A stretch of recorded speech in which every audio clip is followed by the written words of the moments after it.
تو حضرت آدم کو بھی پتا تھا مجھ سے پہلے کچھ ہستیاں ایسی ہیں کہ جن کے صدقے میں میری بھی توبہ قبول ہو سکتی ہے۔ جب آدم کو یہ بات پتا ہے تو یہ اولاد آدم کیوں اتنی منحرف ہو گئی ہے؟ یہ اولاد آدم کو کیا ہو گیا ہے کہ توسل کی منکر ہو رہی ہے، شفاعت کی منکر ہو رہی ہے؟ یہ لوگ کمال کی شناخت ہی نہیں رکھتے۔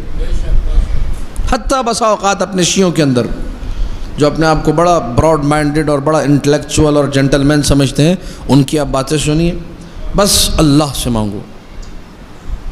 میں نے پہلے دن اسی مجلس میں، یہ 5ویں مجلس سے پہلی مجلس میں عرض کیا کہ اللہ کو اگر پکارنا ہے تو بیچ میں رسول اللہ کو لانا ہوگا۔ قل ان کنتم تحبون اللہ فاتبعونی۔ اللہ نے یہ نہیں کہا کہ تم اگر مجھ سے محبت کرو گے تو میں بھی تم سے محبت کروں گا، نہیں نہیں نہیں نہیں نہیں۔ اگر تم مجھ سے محبت کرو گے تو پہلے تمہیں رسول کے پاس جانا ہوگا، پھر میں محبت کروں گا۔ ڈائریکٹ تو اللہ کسی سے محبت کرتا ہی نہیں ہے۔ اگر تم نے مجھ سے محبت کا دعویٰ کیا ہے، مجھ سے محبت کرتے ہو، پہلے رسول کے پاس جا کر دکھاؤ۔ اگر رسول کے پاس چلے گئے تو پھر میں بھی تم سے محبت کروں گا۔ عجیب یہ ہے کہ رسول بھی رکے نہیں، کہنے لگے جھوٹا ہے وہ شخص جو کہتا ہے کہ میں محمد رسول اللہ سے محبت کرتا ہوں اور علی سے محبت نہیں کرتا، پہلے علی کے پاس جاؤ پھر میں مانوں گا۔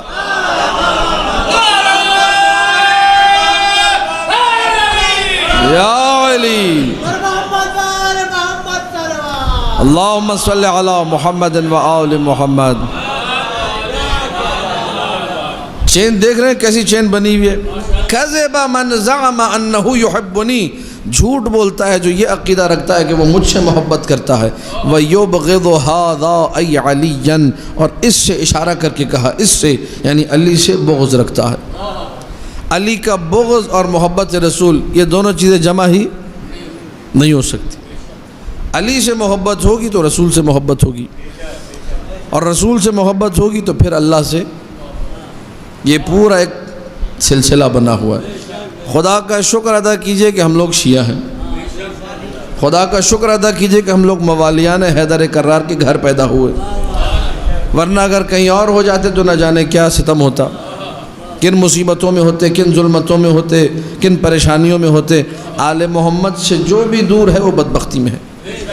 جو آل محمد کے قریب ہے اسے پتہ ہے رحمت کیا ہے، اسے پتہ ہے خیر کیا ہے، اسے پتہ ہے برکت کیا ہے، اسے پتہ ہے کہ کائنات میں ہر بھلے کی چیز انہی کے پاس ملتی ہے۔